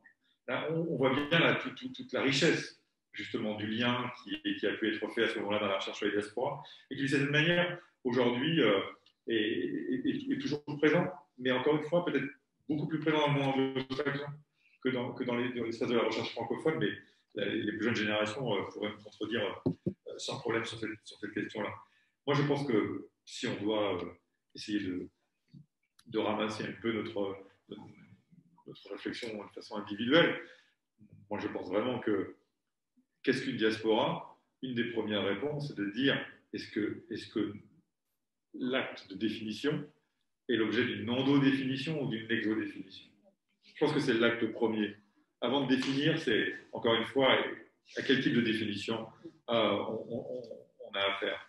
Et de cette manière, l'endo-définition, elle peut être aussi temporaire, permanente, parce qu'elle peut être, comme vous l'avez dit, dans un but bien particulier, mobilisée à un moment parce qu'il y a un projet politique, où il y a quelque chose qui nécessite de se positionner ainsi, mais en tout cas, si l'endo-définition amène à ce qu'on mobilise à un moment le terme de diaspora, à un moment on l'abandonne, ça dit quelque chose, et de cette manière, il suffit de l'observer, mais il n'y a pas de jugement sur la pertinence de définir comme diaspora ou pas. Ce qui nous intéresse, c'est la dynamique sociale, c'est le processus qui est en place dans lequel on mobilise cette définition et on se définit comme une diaspora. Par contre, je reviens encore une fois sur un point soulevé par Adissa. Est-ce que l'exo-définition, à un moment, peut être pensée aussi comme un acte de violence envers des groupes, puisque, on peut le dire clairement, il y a tout un travail d'exo-définition qui vous assigne constamment. Et donc, cette assignation est une forme de violence, et vous l'avez raison de le souligner, peut-être par moment une forme de violence académique, parce que dans le travail de recherche, eh bien, toutes les précautions, de cette manière, c'est ce qui se débattait ce matin, je n'ai pas pu être avec vous parce qu'il y avait un débat sur l'éthique dans la recherche. Et justement, il y a peut-être aussi quelque chose à penser. Aujourd'hui, on est en train de demander aux chercheurs de mettre en partage leurs données, d'avoir une approche éthique de la recherche, et peut-être qu'effectivement, les entretiens qui sont menés dans ces recherches-là et les résultats qui sont là, peut-être laissent trop rapidement cette concept de l'éthique de la recherche de côté et aboutit à des exodéfinitions qui sont in fine des formes de violence. Juste pour compléter, c'est vrai que je parle vraiment de faits de terrain. Depuis 13 ans, l'association organise des voyages justement d'échange vers le Sénégal, toujours avec le fil rouge de la danse, parce que c'est le moyen le plus rapide, l'art en tout cas, de se mettre en contact avec les gens, d'échanger de façon simple, sans trop de complications autres. Et c'est vrai que de voir qu'en parallèle, il y a tout un travail qui se met en place et de découvrir cette approche anthropologique qui peut être intéressant, mais de se dire toujours il y a une population qui est étudiée, une autre population qui se regarde s'étudier. Et moi, dans le milieu des fois un peu plus traditionnel, où je peux amener des groupes qui arrivent en tant que stagiaires danseurs, mais qui en parallèle ne le disent pas, sont aussi à la fac en train de mener un travail de recherche de terrain, dont je n'étais pas forcément tout le temps au courant. Et donc ces voyages-là étaient aussi des passages pour pouvoir collecter des informations, aller à des endroits où ils sont rentrés par la porte de je viens partager, je viens danser, je viens apprendre, je viens rencontrer, mais ces populations-là auxquelles ces personnes ont accès ne sont pas au courant de la finalité de certains écrits, de certaines choses. Et ça, quand je suis tombée dessus, ça m'a vraiment choquée. Et je me suis dit, il y a quand même un problème sur, comme vous dites, le partage des informations. Donc, c'est-à-dire que là, je suis en train de dire que je vais écrire une charte dans mon association. En prenant maintenant conscience de ça, je suis d'un côté comme de l'autre. J'avais pas envie d'être celle qui ouvre la porte et qui, en retour, ne peut pas garantir à la population que leurs dires et leurs paroles ou certaines choses sont retranscrites, redites et qui vont être lues et ce sera des références pour des gens alors que moi-même j'ai pas lu, j'ai pas validé, ces gens-là n'ont pas lu, n'ont pas validé, alors qu'on aurait pu trouver un consensus pour que ce soit traduit dans les langues locales, que ce soit dit, qu'ils lisent, qu'ils valident un peu. Voilà, c'était juste ça le. Olivier Gavin. Ouais, je vais dans votre sens aussi sur la montée en quelque sorte institutionnelle du terme diaspora, quoi. C'est vrai qu'on se pose tous la question de dans quelle mesure aussi on n'est pas instrumentalisé et dans quelle mesure effectivement le terme diaspora, c'est pas la petite cerise positive derrière une politique mondiale qui vise à finalement limiter les mobilités et une politique qui vise à ce que les gens ne se déplacent plus. Donc, d'un côté, on qualifie les diasporas, on leur dit bravo pour tout ce qu'elles sont capables de faire, tout ce qu'elles sont capables d'investir politiquement, économiquement, etc. Et puis d'un autre côté, ces mêmes institutions portent des politiques migratoires de fermeture intense, quoi. Donc c'est vrai qu'il y a un côté comme ça qui fait un peu peur. Et en plus, historiquement, ça vient en même temps, quoi. Donc il y a de quoi effectivement se questionner très profondément sur l'instrumentalisation aussi de ce terme au niveau politique. Enfin, l'instrumentalisation, mais aussi l'institutionnalisation. Tout à fait. Je remarque qu'il y a un certain nombre de pays africains qui ont ouvert des postes de députés de la diaspora, comme l'Algérie et le Sénégal, et le Maroc, ce qui implique une reconnaissance institutionnelle et politique, donc enjeu de pouvoir clair après. Et aussi une instrumentalisation politique de ces diasporas. On voit bien au Mali, par exemple, tout ce qui est en train de se passer, les guerres entre les différents partis de la diaspora malienne sur un thème de politique au Mali. De toute façon, le vote de la diaspora est un enjeu de politique intérieure. C'est le premier enjeu politique. Refuse le vote de la diaspora parce qu'eux, ils sont réputés. Je voulais tout simplement rajouter un petit mot donc, dans ce qu'on est en train de qualifier comme instrumentalisation ou l'institutionnalisation, donc notamment du terme diaspora. Donc, vu l'histoire de la diaspora, je pense que c'est récent. Et les politiques nouvelles ont pu mettre ça en place pour pouvoir équilibrer la société beaucoup plus, parce que les premières, deuxième, troisième générations, moi qui vous parle, je vous dis diaspora, mais j'ai aussi la double nationalité, j'ai le droit de vote. Donc, mobilité compte. Bon, les politiques qui sont en place, qu'est-ce qu'on fait de cette partie, de cette minorité, qui peut faire basculer de 100 voix pour que je sois élu? Donc, c'est aussi une réflexion au plus haut sommet. Pourquoi on est parti avec le vote ou le droit de vote des étrangers, immigrants ou diaspora, mais la votation citoyenne en parlant belge ou flamand, c'est comme ça qu'ils appellent, et que ça a été retoqué au niveau de l'Assemblée nationale. Parce que cette catégorie de la population militaire est penchée dans une autre couleur politique. Et puis, c'est récupéré aussi, par exemple, par l'extrême droite pour d'autres instrumentalisations. Donc, il faut qu'on essaie de l'institutionnaliser. On essaie de l'instrumentaliser, il faut l'institutionnaliser. Par contre, je reviens sur la question qu'a posée notre ami au niveau de l'Union africaine. Qu'est-ce qui se passe? Est-ce qu'ils sont conscients que dans le cadre de la mise en place de la politique institutionnelle, ou surtout au niveau de l'Union africaine, par rapport à leur diaspora, si je parle de l'Union africaine, ce sont les 53 pays. Les 53 pays. Et dans ces 53 pays d'Afrique, donc subsaharienne ou Afrique de l'Ouest, Afrique du Nord, ils ont souvent ce qu'on appelle une diaspora. Est-ce que l'Union africaine pourra désigner un jour le ministère ou le ministre de la diaspora, ou comme font aujourd'hui dans des républiques, des ministres des Affaires étrangères chargés de la diaspora? Bon, le résultat, on n'a pas encore vu, nous qui sommes de la diaspora, parce que je le reconnais maintenant, parce que je n'ai plus le choix. Mais néanmoins, on doit quand même essayer. Nous avons le droit maintenant de suivre ça pour la génération future. Merci. Moi, sur l'Union africaine, j'ai une question. Est-ce qu'il n'y a pas, est-ce que ce n'est pas démagogique de décréter la création d'un État, la diaspora comme État, et de n'attribuer aucun moyen, aucune compétence, rien? Est-ce que ce n'est pas de la pure démagogie politique et du symbolisme? de créer un État quasi fictif.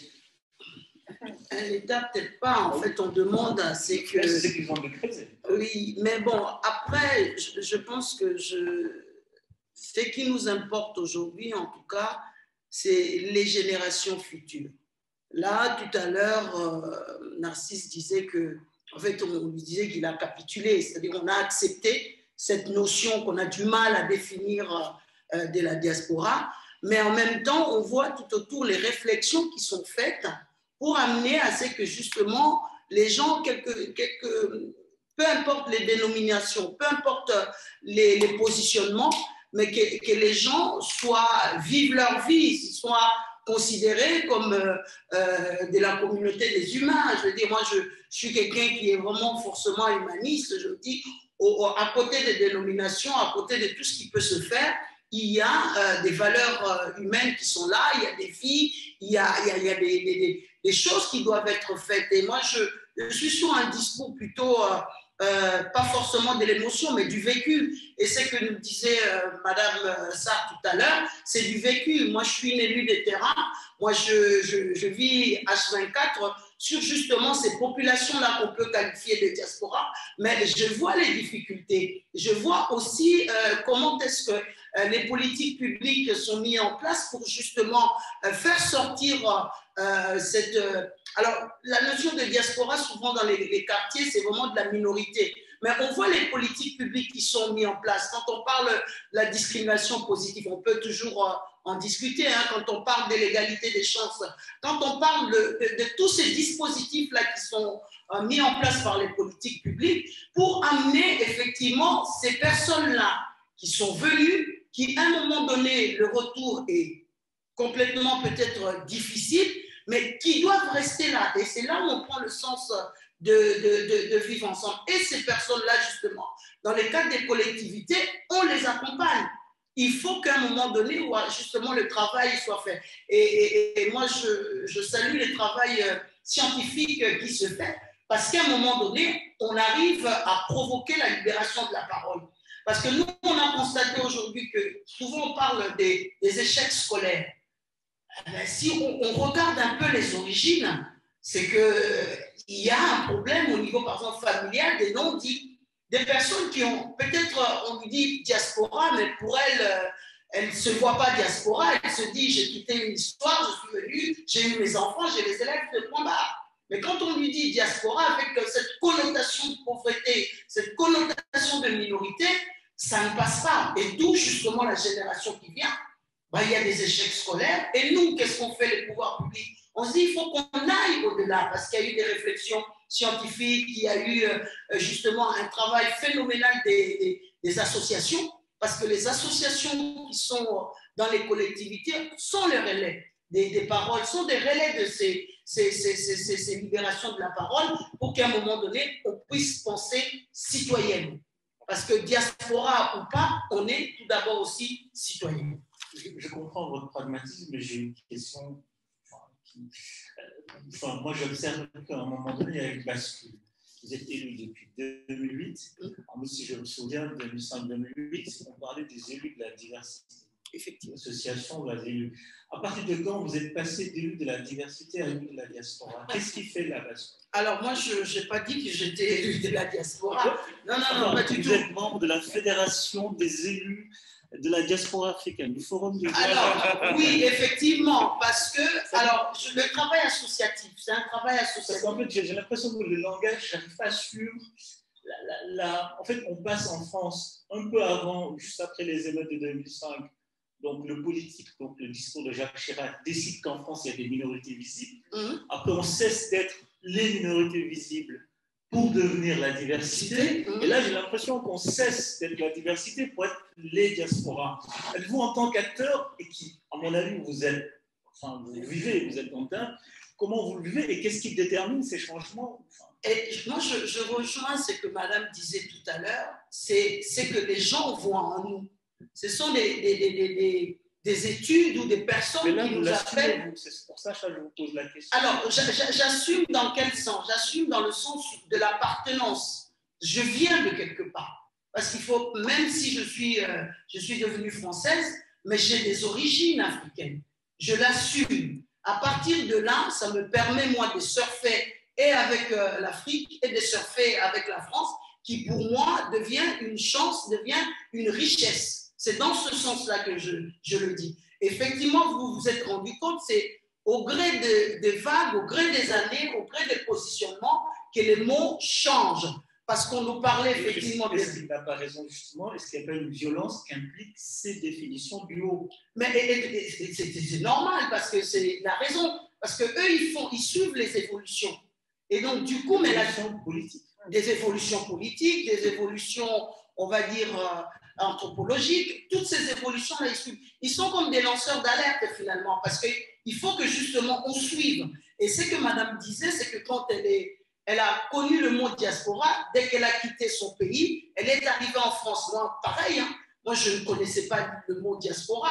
Au jour d'aujourd'hui, je savais qu'il y avait la diversité parce que, effectivement, la difficulté qu'on a, il faut le dire, hein, moi, je suis une femme, je suis noire, je suis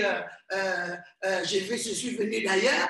C'est toujours compliqué, même dans nos partis politiques, de pouvoir s'affirmer. Mais ça fait partie de la lutte, ça fait partie, effectivement, de ce que nous devons donner à voir à des générations futures. J'ai remarqué, effectivement, on n'a pas parlé on n'a pas mis l'accent sur la place de la femme parce que c'est elle qui subit justement toutes ces connotations-là, diaspora, diversité, élus noirs et tout ça, parce qu'à un moment donné, nous, on ne se voit pas comme ça. Moi, je me vois française, je me vois africaine, je me vois tout ça. Mais ce qui m'importe, effectivement, c'est de vivre ensemble avec vous, avec monsieur, avec madame, et de pouvoir lancer certaines valeurs. Parce que c'est autour de la valeur des choses. Alors, c'est compliqué peut-être, parce que quand on est scientifique, c'est vrai qu'on est assez cartésien, mais moi, je parle de ce que nous vivons dans les quartiers. Dans les quartiers, au jour d'aujourd'hui, vous venez dans le quartier, vous leur parlez de la diaspora, ils vous demandent c'est qui, de quoi. Parce qu'eux, ils se voient immigrés. Parce qu'ils sont stigmatisés comme ça en tant qu'immigrés. Or, moi, en tant que politique, je le vois comme citoyen. Donc, c'est pour ça que sur certaines questions, je ne pourrais pas répondre. Parce que nous, toutes les politiques qu'on met en place, on les met pour des citoyens. Peu importe leurs origines, peu importe d'où ils viennent, peu importe la couleur de peau. Parce que, bon, voilà, c'est ça, en fait, le politique. D'accord. Je donne la parole à Narcisse, mais il me semble, si je comprends bien, vous estimez que diaspora, c'est moins stigmatisant ou c'est pas stigmatisant du tout par rapport à minorité visible, par exemple, ou par rapport à diversité. Moi, je ne me sens pas dans tout ça parce que j'estime que je suis une citoyenne, point barre. D'accord. Bon, Narcisse, c'est juste un élément de réponse par rapport au questionnement que vous venez de poser, à savoir, après les émeutes de 2001-2008, nous avons eu, donc ça vient d'en haut, hein, c'est-à-dire que la diaspora nous a été imposée. Le Haut Conseil de l'intégration, enfin, le Haut Conseil de l'intégration qui a créé notamment l'accès, qui n'existe plus aujourd'hui d'ailleurs, et une étude universitaire qui a été effectuée, moi je faisais partie de cette étude d'ailleurs, à l'Université de Paris 1 à Panthéon à Sorbonne. Alors, sur 1 300 000 noms qui ont été cherchés dans les fichiers, à partir de consonances seulement, des noms, hein, c'est là où on détermine ce qui c'est la minorité ou la diaspora. Donc, le nom et le prénom, et maintenant, on va déterminer qui est élu, notamment, ou pas, donc, dans telle ou telle circonscription. Ainsi que, maintenant, on parle de la minorité visible ou encore de l'association qui s'appelait le CRAN pour essayer de tout noyer. Donc, maintenant, on donne le terme de diaspora que j'ai capitulé aujourd'hui pour dire que j'en fais partie. Donc, il faut savoir que ça vient d'en haut, et la réflexion qui se fait aujourd'hui doit amener une proposition concrète qui doit satisfaire cette diaspora forcée. Donc, on a parlé de l'Union européenne, on a parlé de la bonne gouvernance politique et institutionnelle. Qu'est-ce que la France, par exemple, le pays d'accueil, attend de ces diasporas? C'est d'avoir notamment des ressortissants qui peuvent être l'ambassadeur d'ici et de là-bas. En gros, c'est ça. Donc, si on ne le fait pas, ces diasporas vont redevenir encore des rebelles contre le pays d'accueil. Parce que quand vous renfermez une population de minorité entre eux dans les cités, comme elle disait tout à l'heure, mais ça crée boomerang, c'est comme les cocottes minutes, hein, ça explose, comme on a vu dans le 9-3, excusez-moi, dans la région parisienne. Mais cette diaspora forcée que je dis a été réfléchie par les politiques, comme nous faisons. Donc, on va créer le ministère du Haut Conseil de l'intégration ou de la discrimination, on va créer l'accès. Donc, ça va suspendre, on va dissoudre donc, les associations très fléchées ou encore communautarisme, comme Migrants, comme d'autres qu'on ne peut pas citer aujourd'hui, pour essayer de calmer la tension d'un parti politique qui est beaucoup plus d'extrême, pour ne pas qu'il l'utilise. Donc maintenant, scientifiquement, au niveau de l'université, je pense que cette chaire diaspora qui existe aujourd'hui, je pense que c'est quand même pas l'unique, je veux dire, mais une chaire que M. Macron peut-être a réfléchi aussi quelque part par rapport à la rencontre Afrique-France, je peux me tromper, France-Afrique qui peut être tenue ici à Bordeaux. Bon, cette chaire diaspora a vu le jour. Mais quand on va à Paris, le discours est différent. Le discours est très différent et je me réserve. Donc, c'est pour dire que ces connotations, on l'accepte, on vit avec, mais réfléchissons plus. Merci. Moi, j'ai juste envie de peut-être compléter sur ce qu'elle disait, que je pense important. C'est-à-dire que l'idée, c'est souvent les autres peuvent nous qualifier, mais ça, c'est peut-être au niveau mondial, c'est comme ça. Quand vous arrivez au Sénégal, les populations vont aussi vous qualifier. Mais après, c'est au niveau politique, il faut peut-être se dire que moi, une rencontre comme aujourd'hui, je suis super content de participer parce que c'est une de mes danseuses qui a pu parler, qui a pu, je pense, répondre aux questions pour que le groupe soit mixé. Parce qu'effectivement, souvent, c'est ce qui manque. Peut-être ceux qui réfléchissent et qui donnent des noms, pensant peut-être bien faire, parce que finalement, on parle à des citoyens et tous les protocoles et les titres qui sont attribués à ça, ça fausse tout. Parce que même si le contenu est intéressant, il m'est arrivé d'aller intervenir dans des endroits où on dit ici c'est Z. Alors au début, je me dis c'est quoi Z? Zone, nanana. Donc c'est sûr que les enfants qui sont dans ces écoles-là, moi je le vois artistiquement, je vois un groupe qui travaille, j'en ai un ou deux qui se mettent sur le côté ou qui perturbent le groupe. Je ne pense pas, je suis dans un truc Z, donc il faut que je lui dis non, je parle normalement en fait. Et c'est vrai qu'on se rend compte que les mots qui définissent les programmes, ce sont souvent ces mots-là qui portent tort. Parce que, comme vous dites, moi, c'est pareil, ce qui m'intéresse, c'est l'humanité. Je pense que la plupart des artistes, c'est pour ça que la différence entre les politiques, les acteurs culturels et les artistes, là, le collectif qu'on vient de monter sur Bordeaux, ce sont les artistes eux-mêmes qui s'expriment. Parce que les artistes directement, qui sont souvent en lien avec la population, ont aussi un autre regard. Et en général, on se dit qu'on est quand même parti de rapports très tendus. L'histoire a laissé des traces très lourdes que nous essayons collectivement tous, sans aucune distinction de couleur, de positionnement, de reconstruire chacun à son niveau, mais avec déjà une position personnelle qui passe par là. Et finalement, tout est sensible et tout est un peu dans cette mouvance de mixer les groupes, de réfléchir les façons. Parce que forcément, il y a eu des façons traditionnelles qui étaient là, qui ont été portées par d'autres gens, mais aujourd'hui, les choses sont différentes. Je suis sénégalaise, je valorise les années que j'ai vécues ici de voyage, parce que souvent en Wolof, on dit ça aussi, hein. La personne qui a voyagé va toujours amener quelque chose de supplémentaire.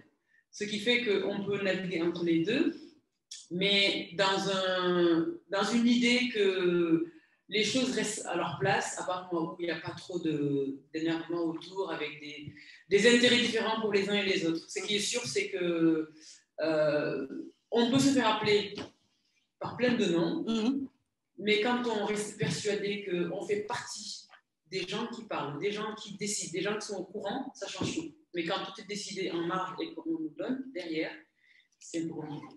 Alessandro, je crois qu'il y a des questions sur le chat.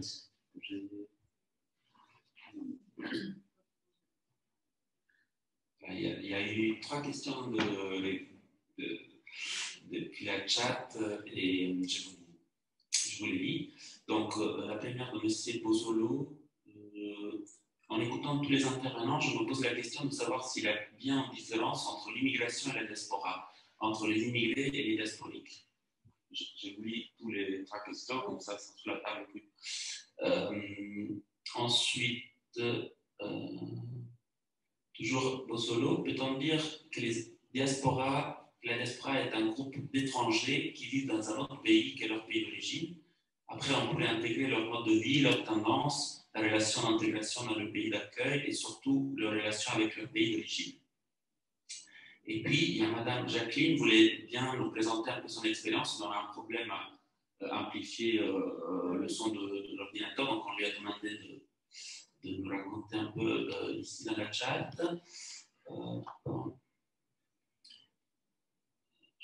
Donc, je peux parler? Donc, dans mes travaux de recherche, je peux comprendre que le mot diaspora a pris une autre définition par rapport au flux de transfert de fonds.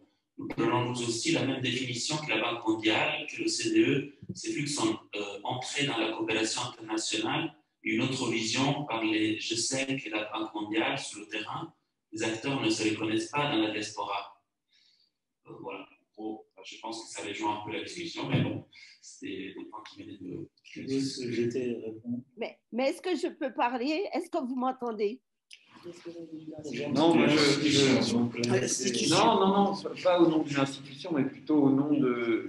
Je défendrai toujours le lien qu'ont les enfants d'immigrés avec le pays d'origine de leurs parents, et c'est important dans leur construction, quoi. Je pense que quand tu es enfant d'Africains en France, si tu as eu l'occasion d'aller visiter le pays d'origine de tes parents, de voir tes cousins, voilà, je pense que c'est un chemin important de ta construction individuelle. Donc pour moi, dire que les diasporas, c'est les immigrés uniquement, non, j'avoue, je ne suis pas d'accord, je me considère d'une autre manière que monsieur, ou que madame, mais je me considère aussi comme ayant un lien particulier avec l'Afrique. Je pense que les enfants des immigrés font aussi partie, s'ils le souhaitent, parce qu'il n'y a pas d'obligation, et je crois qu'on peut les intégrer dans cette idée de gens qui sont à l'extérieur et qui ont un lien avec le pays d'origine. Mais j'ai envie de dire aussi, des gens blancs qui ont vécu en Afrique, qui ont un lien fort avec l'Afrique, moi je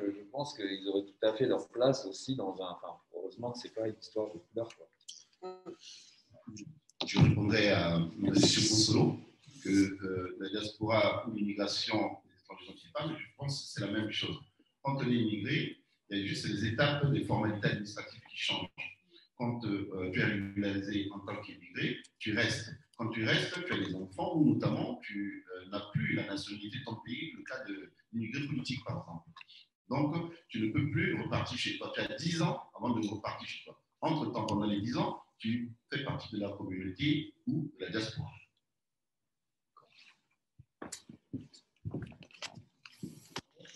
Donc, je pense qu'on a fait le tour des questions. Merci à toutes et à tous. Merci à Guillaume Berthemer, CLRS, Laboratoire Passage. Merci à Claire Tawa, Omer de Grigny, représentant du Forum des élus de la diaspora africaine. Merci à Olivier Kaba de l'AFD. Merci à vous. Bonne soirée. Merci.